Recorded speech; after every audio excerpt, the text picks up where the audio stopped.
All right, so I'm out here, gonna be hopefully doing a few simple jobs here. You can probably hear that I'm outside if you didn't already notice by the grass and all the other stuff out there. And you may be asking, like, Matt, don't you have, like a pretty nice shop and things like that where you could go inside and the sound wouldn't be terrible and all that sort of stuff? And the answer to that is yes, I have a shop. But the answer to that is also that yes, I have like the cars already in the shop and motorcycles already in the shop, and so there's no space in the shop. So we're out here, and the reason we're out here instead of fixing the stuff and then moving things inside is 100% because this is the car that I have to drive across the state tomorrow. So that's the one we're working on. So we're gonna do a little bit of maintenance here, oil change, actually get the seatbelt to work, things like that, and let's get on it. All right, so I'm trying to move you all around where the wind will be the least bad as far as sound goes. So I guess we're gonna try here. Normally I would use an oil extractor. I do have an oil extractor and extract from the top because that's just significantly easier, and I don't have to lay on the ground and get all gross. But with the setup of the sump in this car, that generally leaves a couple quarts of oil left in the bottom of it because it is all-wheel drive or whatever. So I am going to jack it up, crawl it underneath there, and hope that nothing crushes me. So let's go ahead and do that. Alright, so there's a jack point right in the center. So let's get it high enough that I can actually get under there with a drain pan.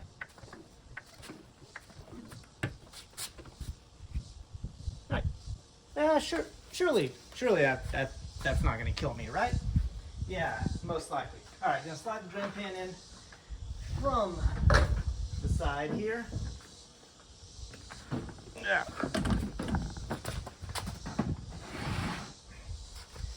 And then got a pocket full of sockets. Yeah, pun totally intended there, or rhyme, whatever. And let's crawl under there and see if one of these sockets actually fits onto the drain plug.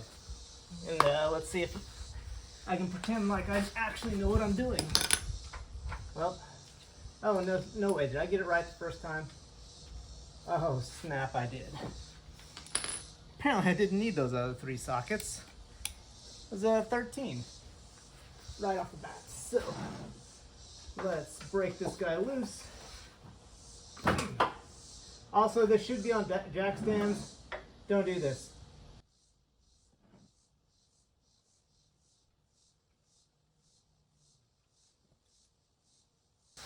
Alright. Got oil all over my hand. But we're still going to call that a success. Alright. While that drains, let's do other things. Yeah, this should not be long. Alright, yeah, again, I should put this on jack stands. Never trust just your jack.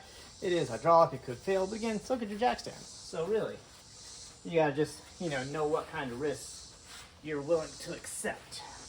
Alright.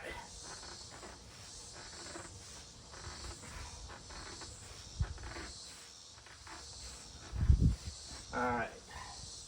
So, the thing I do like about these Mercedes vehicles is that they got these canister style oil filters.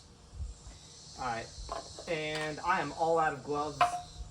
By the way, normally, yes, I would be wearing gloves for this to keep myself from just absolutely getting covered in oil. But absolutely cannot find, I don't have like XL sized hands, and that's pretty much all that I can find. So, but I do like these canister style ones because you can actually kind of look in there, see if you see anything. Again, on an engine that you have been using regularly, not like a brand new engine. If you just built it, this is more important. Normal oil change, like what I'm doing right now, shouldn't be an issue. But you can look in there and see if there's anything, shiny bits, anything like that, indicating that there would be some irregular wear. But now I'm gonna let it drain a second before I drop in the new filter and plug and all that sort of stuff. All right, so one of the things on this car that I like to do before throwing the filter back in there, this is a much bigger hole than the actual fill area. So that's where I fill from. Fill from. That's where I put the oil in. All right, how you would say that. All right, so that's exactly what I'm going to do here because it's much easier. Now, this stinking thing takes like 7 quarts of oil. I don't know what it is, but like Mercedes take more oil than any like vehicle I have ever owned. Oh yeah, I did put the drain plug back in off camera. So, yep. So yeah, this isn't just running on the friggin' ground or whatever. Also, didn't show it, but yes, there's a new crush washer on there. If you're changing your own oil, like you're already spending however much in oil and a filter and all that, spend an extra like 20 cents on a crush washer and don't let it like drip in the parking lot. Like, well, okay, don't let it drip from the drain plug in the parking lot. All right. If your car leaks from the valve cover or like the turbo or whatever, those are all acceptable places for it to leak from. The drain plug, not an acceptable place to leak from. All right, this is boring as hell, just filling with oil. So I'll stop the video and then come back whenever this thing is brimming with oil and life and ready to go. Hooray.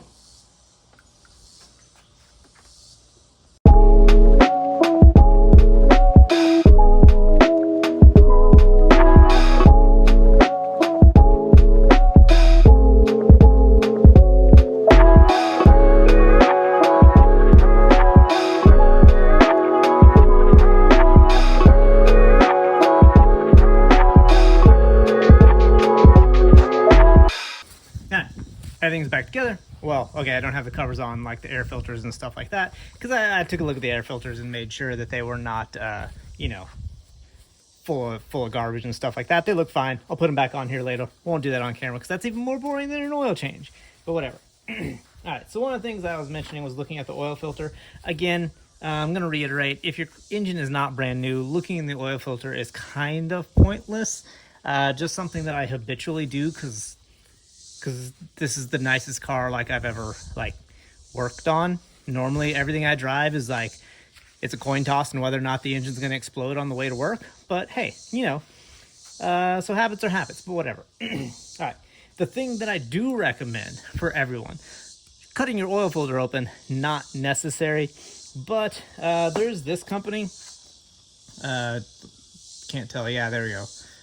Blackstone that I think is great. Basically what this is, Blackstone, you didn't see me do this because I didn't want to shove the camera under there, but I got a sample of oil, filled this thing up with oil. I'm basically going to package it up in here and send it with this little slip that I'm not going to, put my personal information on camera because I'm dumb, but not that dumb. Right? You bag it all up and send it off to them, and they give you an oil analysis, and they give you this one of these little fun little guys to let you know, like, hey, you changed your oil on like this date and all that sort of stuff, and next time you should change it. So yeah, it's neat. So I like these things. But anyways, stick it on your windshield. Hooray. But anyways, they will send this back to me after they do their analysis on it, and it's actually really good. It'll tell you like what sort of minerals they're finding inside of it, inside your oil, all that sort of stuff.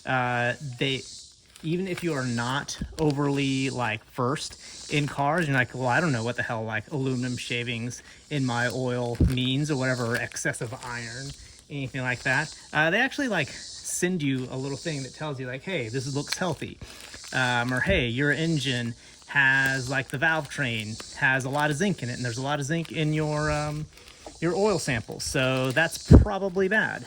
Like they'll spell it out for you, which is nice. So Blackstone Labs, really think this is pretty good. It's like $30 or something like that for an oil analysis. So $30 versus like the health of your engine, like an engine being going to be like in $5,000 in like labor or some crap like that, and much less like parts and stuff. So yeah, really like this company. Very easy to use. Just head to their website or whatever. And no, I'm not getting paid for this. All right, so this is the part that's actually going to be a complete and total pain in the ass. We will have passengers tomorrow when I'm heading across the state. So I've got to fix the seatbelt because the seatbelt may or may not have gotten stuck behind the seat last time I took it loose. Let me see if I can get y'all in there for that. Oh, maybe not. All right, whatever. That's a seat. There should be a seat belt. There's not a seat belt there. Just trust me. It's gonna work out. So I got to remove the bottom part of the seat there. To oh, actually, this thing will wide angle on it. Oh, and hell yeah, that's much better. All right, probably a little distortion there. Say hello to my spider friends.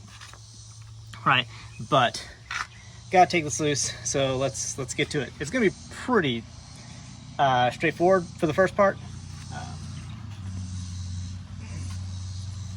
So pretty straightforward. There's just a couple of friction fittings on the front that you gotta pop up, and then this is the part, well, that's also not useful. So just push back in.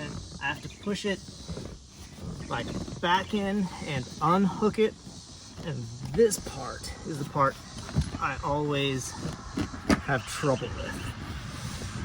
Because it's not just so simple as, and I'm dropping everything too. Probably should have moved the seats forward.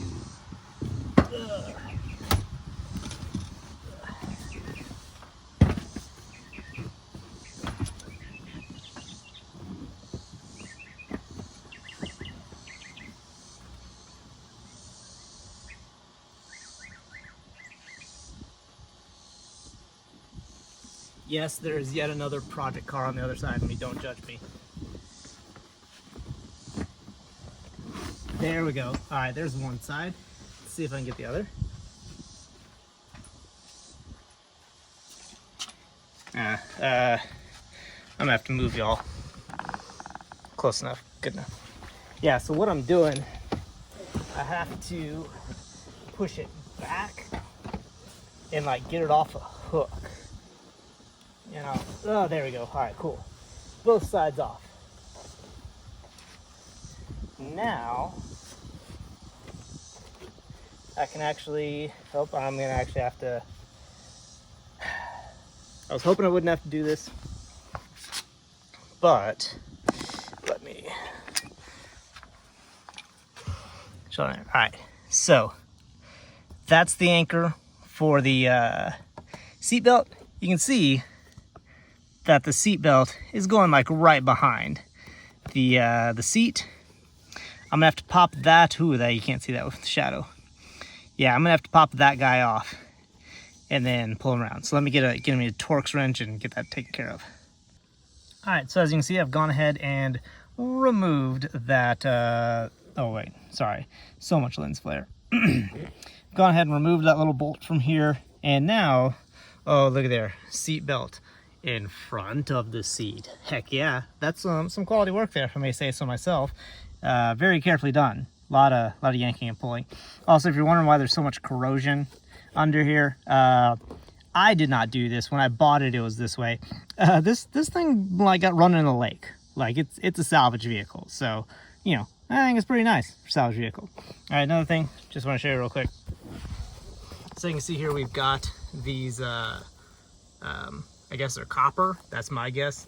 Copper pieces right here. That's what I have to like unhook every time from the back. You can see them around there. It's annoying. Like I hate them, but you know, it's how Mercedes has chosen to do it now. It used to be that like back in the day there was just like a button you pressed and it had a latch and everything like that, which I feel like is much easier. But hey, I don't work for Mercedes now, do I? All right. Anyways, I'm gonna reassemble this and theoretically, you know, ready to actually have passengers to go to, you know, on a road trip tomorrow. So hooray, yes. I'll let you know if I die. But anyways, should be good. Y'all have a good weekend. I'm gonna try to. All right. So I take it back. I'm not ready for y'all to have a good weekend yet. I need your help. All right, so I actually got a full-size spare. I had like the donut, but I went ahead and got a full-size because, like, of course I would. Anyway, that's not the point though, because I was putting it in there. I thought that was gonna be boring, so I wasn't gonna film it. Apparently I was wrong, because this thing, right, this mother right here, where you have like your tow stuff, your lug wrench, all that sort of stuff, and your jack. Look at this shit. Can y'all see this? All right. All right, so I kind of get it. Like, you put it under the car, and I guess like, and then you crank up or whatever, and this like rocks its way into place, which looks hella dangerous to me. But again, I don't work for Mercedes, so I don't know this stuff. All right, this is taking a little bit longer to all right, but also, so okay, but I think I can figure that out. What the hell is this? What is this? This was in there with it. Like, you're just like, what is this? What am I supposed to do with this? Like, is this a wheel chalk? Is that what that is? Like, I mean, I guess, like, that's the only thing I can figure it. So like, before y'all have a good weekend, is this a wheel chalk? Is this what this is supposed to be for? Or like, does it do some other like magic judo shit that I don't understand? Like, help me out here. Like, I don't know what this is. It was like, well, let me get that out of the way.